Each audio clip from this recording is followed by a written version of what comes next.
not willing to jump off the Clemson train just Oh, quite. that's right. You have your Clemson futures. That's right. Oh, Yeah, this is a big game for you then.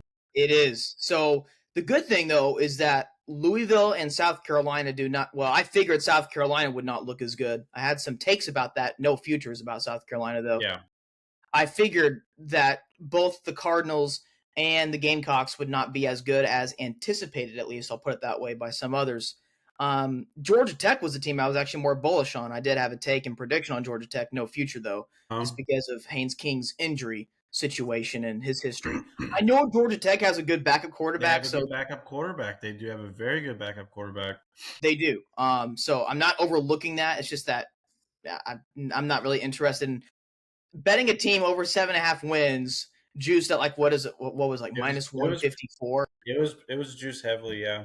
Yeah, so I just wasn't interested in that. But Clemson, so Clemson against Troy is the same situation that LSU was in against Louisiana Tech.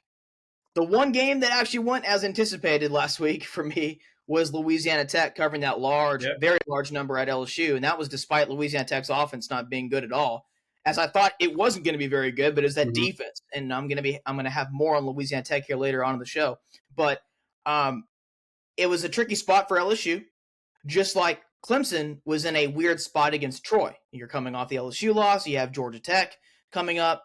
So I'm not willing to jump off of Clemson just quite yet. So I'm actually not, I don't have any plays in this game. I don't like taking those small road favorites, as I said earlier in the show, Mhm. but I'm obviously not going to fade Clemson yet.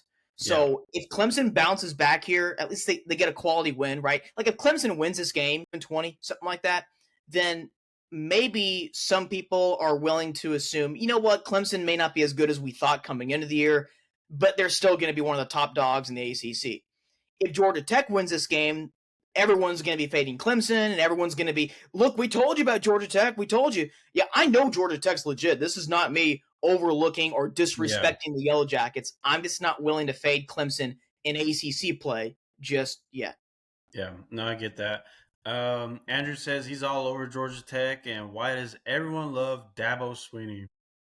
This is not me loving Dabo Sweeney. This is me loving the returning production that Clemson had. And when you look at college football nationally this year, hardly any team was returning a lot of production. Clemson was. Now, I know just because you return production doesn't mean you should improve or doesn't guarantee you improvement. I get that. But Clemson was the youngest team in the Power Four last year. They were playing well down the stretch. Those young freshman receivers were injured in the first half of last year. They came back into the fold.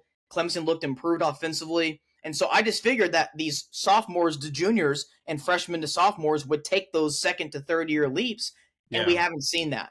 So if Clemson doesn't perform all that well this season, if they're another 8-4, 9-3 team this year, then you best believe that I will no longer be taking Dabo Sweeney with any kind of futures. But in terms of the ACC, I'm just not willing to fade Clemson yet. Yeah, and if you're someone like Andrew who said he kind of tailed your futures, if you want to hedge your future with Clemson by taking the Georgia Tech money line, something that you could definitely do.